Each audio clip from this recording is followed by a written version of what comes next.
countries in the world? What if they had empires? We did one with Albania and we did one with Afghanistan. Maybe we did one with Algeria. I don't know or remember. What were we doing? What if the British got back to empire? I think this would have been a highly requested one anyways. Because, of course, the British are one of the most important empires in history. What if the British finally realized and stopped being idiots and actually elect a nationalist government? Yes, this has to happen first. So basically, in the we'll be using modern time as well. Britain finally says, you know what, the reason why we left the EU, to begin with, the dirty, dirty EU, okay, well, screw the EU and all of its peace and cooperation, we want to bring back our empire. Basically, British voters of all ethnicities agree that they want to bring back the British Empire. Yeah. And this is like with Turkey, this is something we should be proud of, not ashamed of. So the first thing Britain does is unite all of the Commonwealth countries. This is a very easy thing to do, but Britain first does the Kansas Union. This was a thing that was planned already by all four governments. Here, making Canada, the UK, Australia, and New Zealand part of the same country. So overnight, the UK gained back around 62 million people, which makes the UK now an actual threat on the world states. And now the UK controls two of the biggest economies in the world, and New Zealand, which everybody forgets. America declined to join, and that would make things too easy for the UK. This has caused the EU to be sour with the UK as well. Yeah. Also during this time, Ukraine and Russia finally make a peace deal forced by the next US president, which isn't Biden because Biden lost so badly in the election that it wasn't even funny. Yeah, this is an alternate future, but this will be a one-part series. Next is UK forces South Africa to join them or else. South Africa says, nah, we don't want to be a part of your city-ass empire. So, the British do what the most reasonable thing is to invade all three of these countries. The British army, starts to invade South Africa. South Africa is like, why? Why must you do this to me? Many of the white settlers that came in during the colonial period also stopped to fight back against the government, hoping that the UK will finally give them their own state. Well, given the fact that this is the Neo-British Empire, they're not going to do that. They also defeat Eswatini and Lesotho. No one cares about those countries. And South Africa is defeated, with some holdouts here. South Africa completely and utterly surrenders, alongside Lesotho and Eswatini as well. Britain now annexes all three countries, erasing 3 countries on the map. The international community is now super mad at the UK and Russia. Russia invaded Ukraine, which Ukraine didn't do anything. But the British invasion of South Africa was even more depressing, as South Africa literally didn't do anything to the UK. The UK also starts to invade another very important country. There was a conflict between Egypt and Ethiopia, and Sudan, so the UK decided to barter with Ethiopia, to defeat the evil Sudan and Britain. Then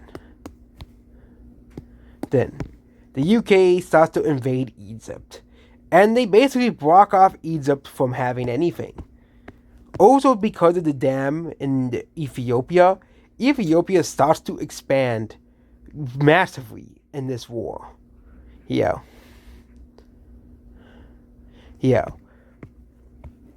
Giving up, also finding a total conflict in Sudan, Sudan surrenders.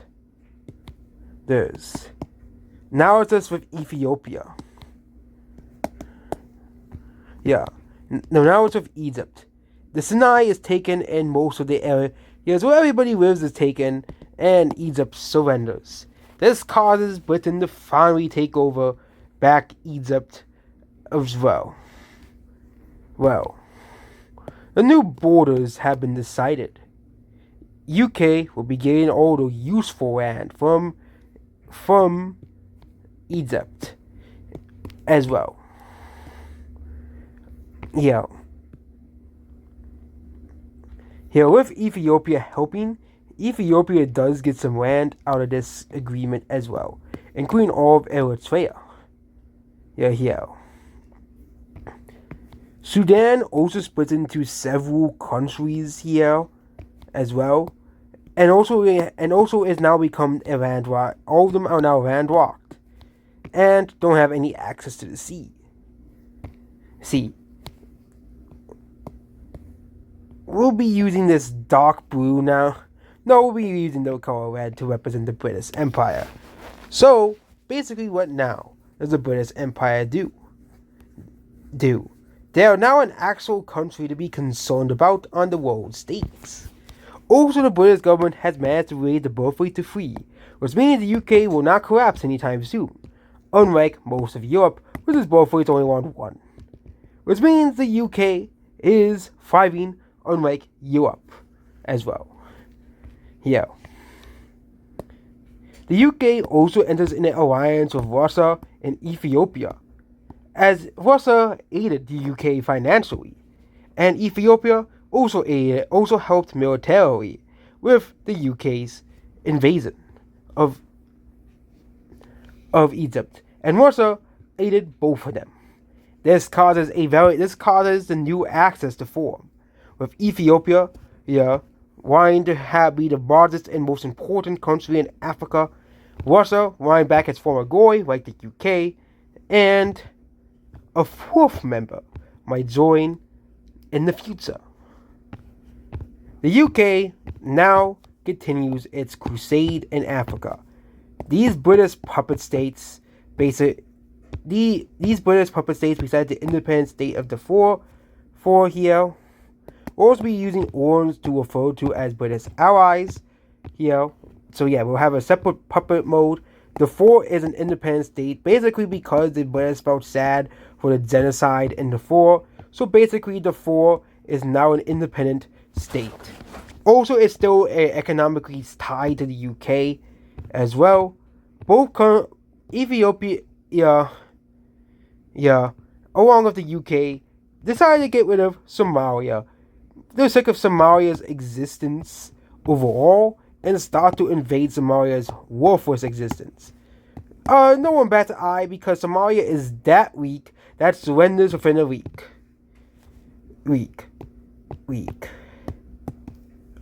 Yeah. Somaliland gains its independence as well. UK will be occupying this area here.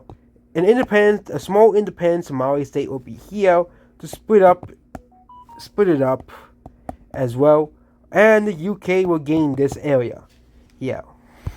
The UK also will now want to get back its territories in the Caribbean. The UK invades a bunch of worthless islands like Jamaica and Bahamas, and no one bats eyes because besides Jamaica, almost none of these islands are absolutely important, and the UK does it. Same thing of all these islands in the Pacific. The UK takes back Fiji. The UK takes back these islands. I don't even know if the UK owned them, but I'm just giving them to the UK as well.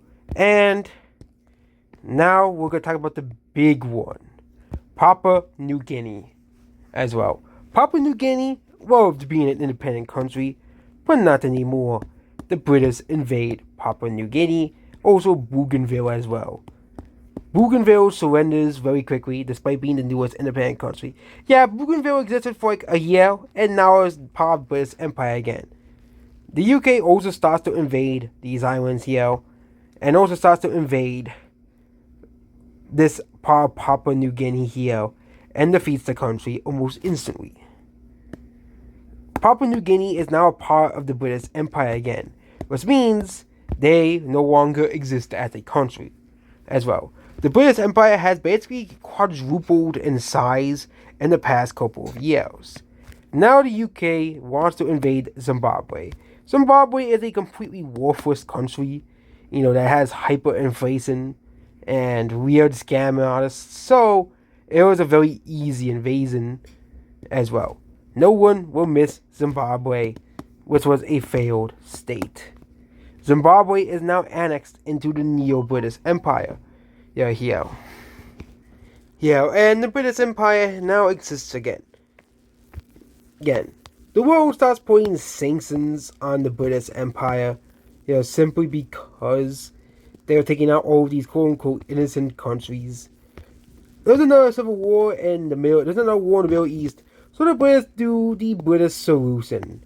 They start to invade Israel and Jordan. Then Britain decided to say, you know what, Middle East, you cannot exist anymore.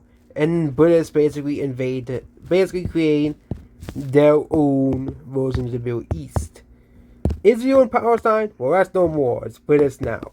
And these areas also become a part of the Neo-British Empire. Yeah. Even Kuwait. That means Britain now owns a lot of the oil in the Middle East. At least what remains of the oil. This causes Turkey, Iran, and Saudi Arabia to be very mad, mostly at the British, because they took away a lot of the potential land as well. Then the British focus on Nigeria. They start to invade Nigeria pretty quickly and take away all the coastal regions. The thing is, Nigeria is not a really weak country like most of these countries so far, and does actually fight back. Nigeria also gets to get all the little friends to fight the British as well to get Britain out of Africa. The invasion of Chad comes from this side here as well. Also, a surprise war begins when Central African Republic and Togo declare war on the side of Britain. They start to basically invade a lot of these areas here, and Nigeria is also being invaded relatively quickly. They also start to invade Cameroon as well. This causes concern that France intervenes in the war alongside Germany and Poland, but causing potential for a World War III. This causes the war to stop before casualties get super bad for all involving parties as well. The borders are set. The UK wants to have a straight line border. The UK creates a network of new borders. Togo also gets to expand its borders a lot as well.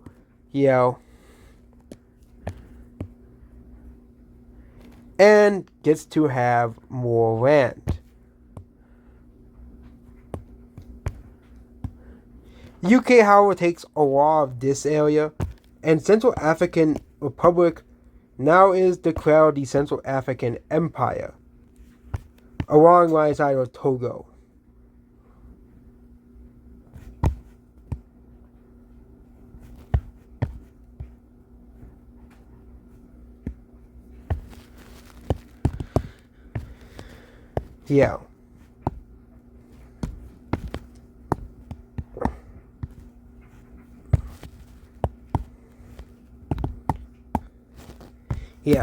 This causes a war in the world. The next unexpected ally of the UK is actually Sweden and Portugal. Portugal is Britain's oldest ally, and they want to maintain the alliance, and Sweden joined. This creates a new axis, which includes, we'll be putting the flags down. Britain will be using the normal British flag that is basically synonymous for the country. We'll be doing black and white here.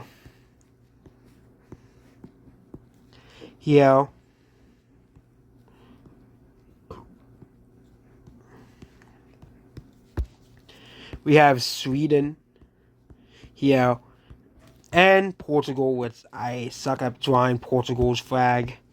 We also have Central African Empire's flag, which now has replaced its flag with a bird. Forgive my horrible drawing skills. And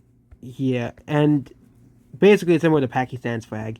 Ethiopia currently had the same exact flag with the circle in the middle, and the Togis Empire still uses the same old flag, and Russia still uses the same old Russian flag as well. That's the new Axis Empire, and now it's time for the Great War. They don't want to appease Britain anymore. They don't want Britain to be happy. So a counter-alliance is created among EU member states. No, Switzerland, you're neutral still. Yeah, the EU, along with Ukraine,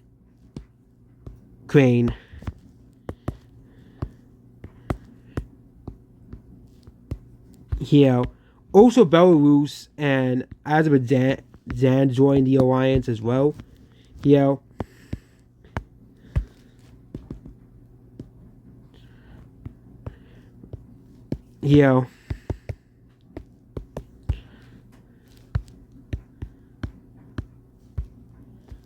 Here, also several African countries joined the alliance as well, so they can be protected, basically.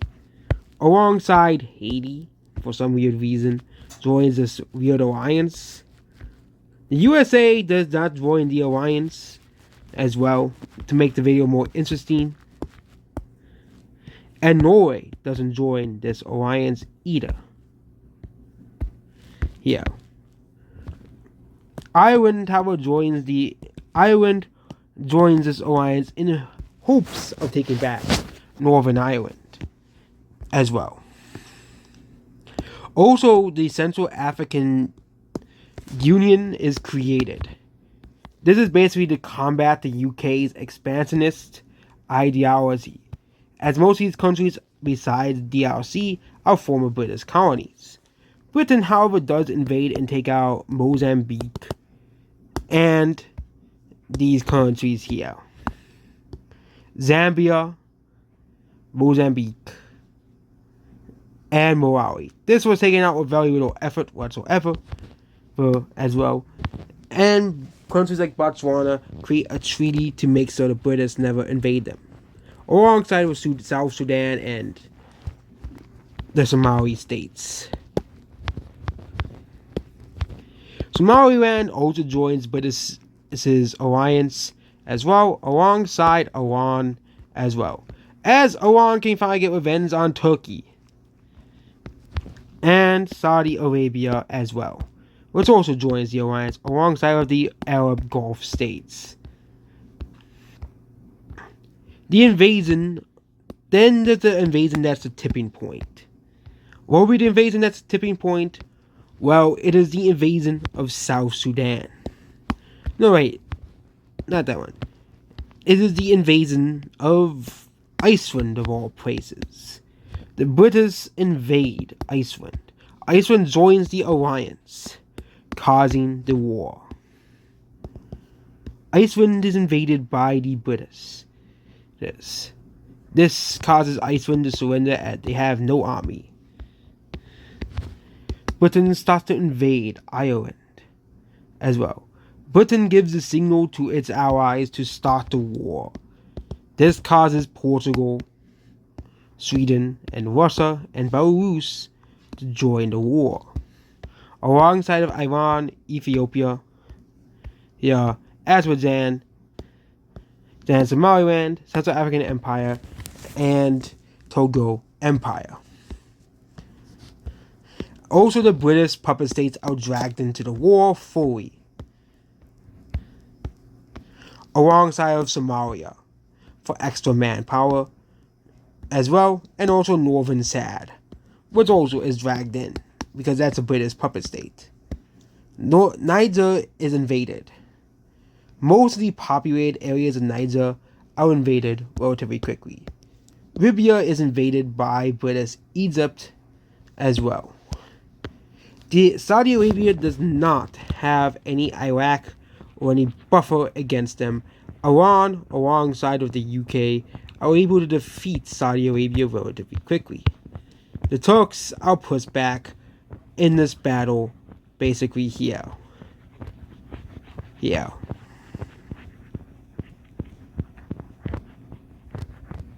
Here. Along with Russian forces invading Ukraine. At this point, it seems weak for Europe.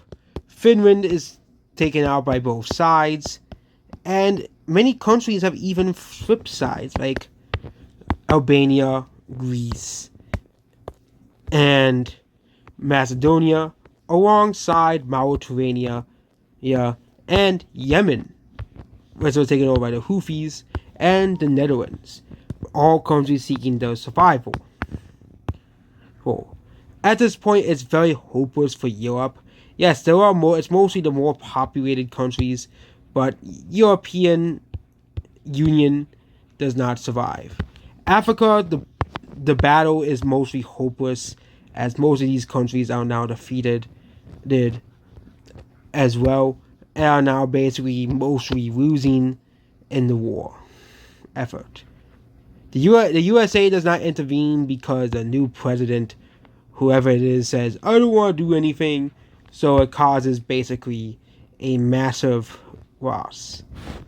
Also, Angola joins in the side along, in this war as well, along with South Sudan and Algeria. And also Kyrgyzstan for some weird reason. And also Bolivia joins the side of the British as well.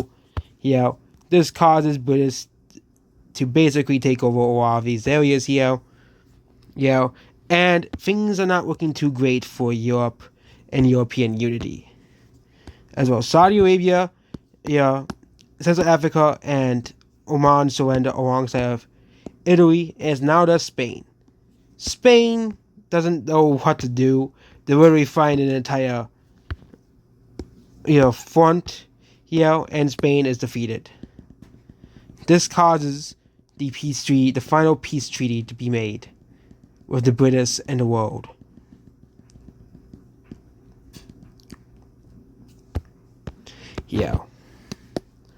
All participating parties, these get to choose basically what they do.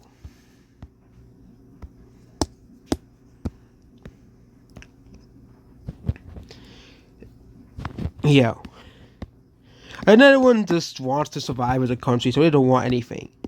The UK finally gets the revenge on France and takes back their territorial claims on northern France.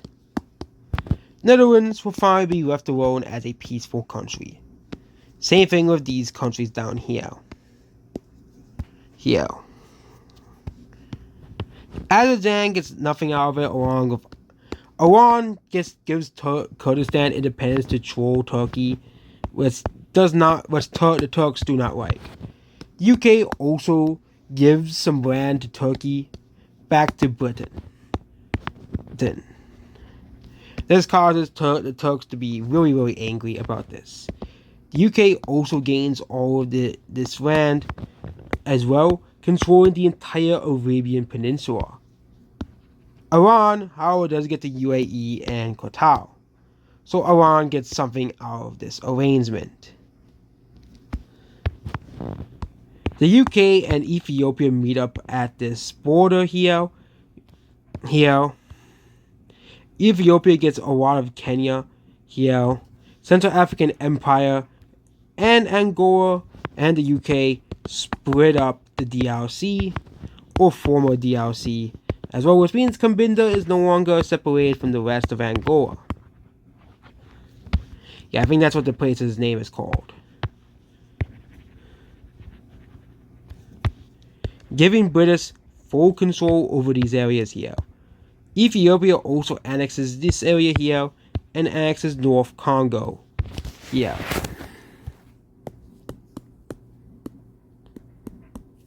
These parties are all satisfied with the borders.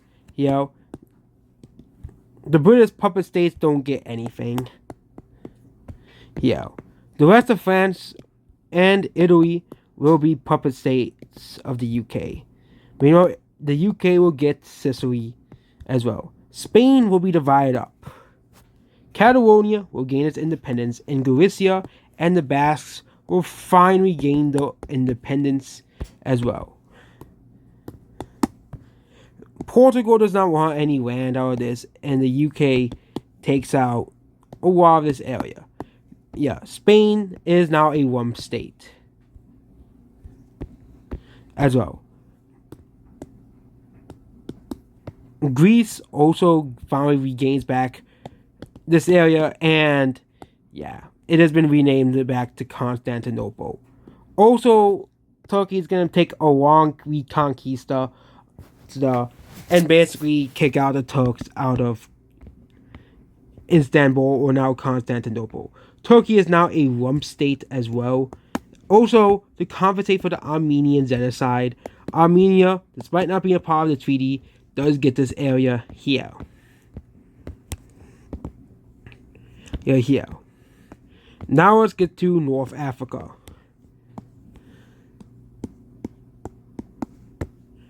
Algeria, along with Mauritania, did switch sides. They will get more land. Mauritania will get all of Mali here.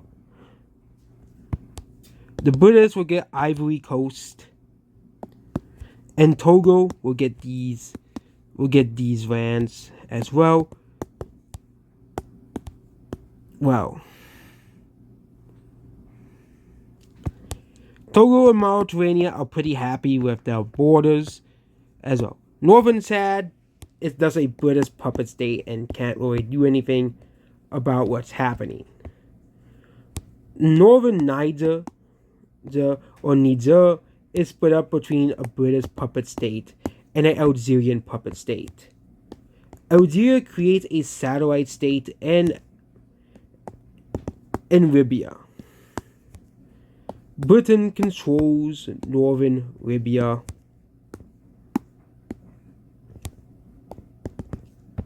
Here, and this part of Libya is now a British satellite state. We'll be using green to do Algeria and its satellite states to basically do that. Here. Now it's just the rest of Europe. Germany is split up into multiple states to ensure there was never a Germany again for betraying the British and remaining in the EU. Sweden finally gets back Denmark, which means Denmark no longer exists as a state. And Finland will be split between Russia and Sweden. Both countries can finally relive their glory days and get back their empires as well. Yeah. Sweden got everything they wanted. Yeah. Which means they don't really do anything else in the peace treaty. Now it's just, what does Russia want? Russia, of course, takes back the rest of Ukraine, the Baltic states, and a lot of Poland. The rest is just a satellite state of Russia here as well. Belarus is also annexed into Russia as well, with Russia creating the Neo-Russian Empire. We will do a separate video on Russia itself. Here,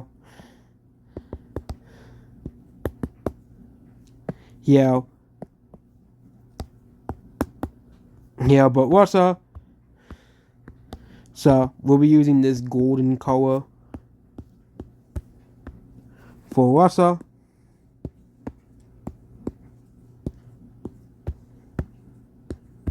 Yeah, the peace treaty is taking that long. Russia will get a satellite state in Germany. These countries are satellite states. Hungary and Romania. Bulgaria does get to become an independent state. Croatia will be taken over by the UK alongside Slovenia. Austria will be another Switzerland and just exist. Now it's Ireland. Oh, the British are just gonna take back Ireland.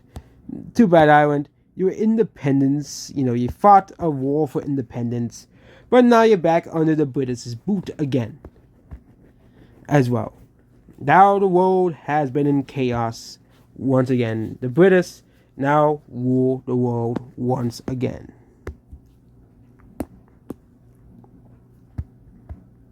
Here.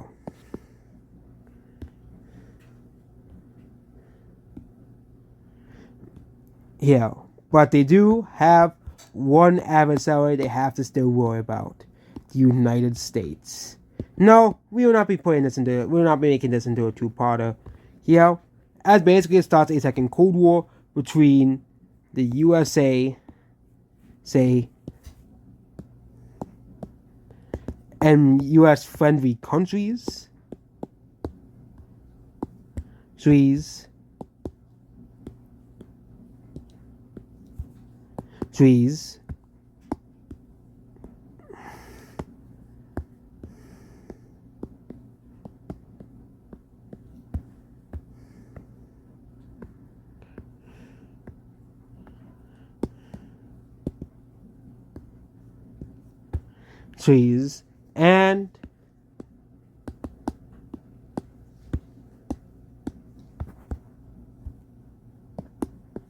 and the British.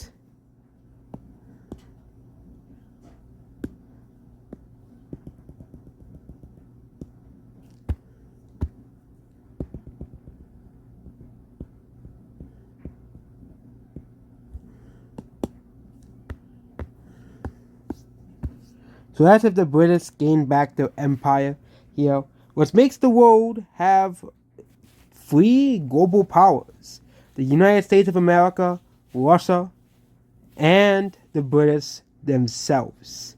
Also include China and India, which is why Britain did not invade India.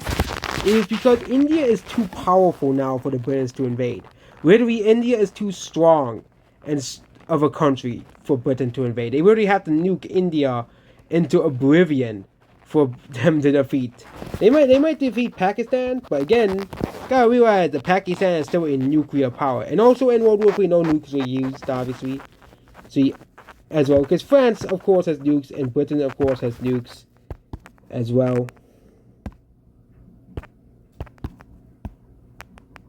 Yeah, but this was more of a conventional warfare. Same thing with Russia. Yeah, and that's about the video here. Britain has finally gotten the revenge on the EU, along with Russia, to a lesser extent.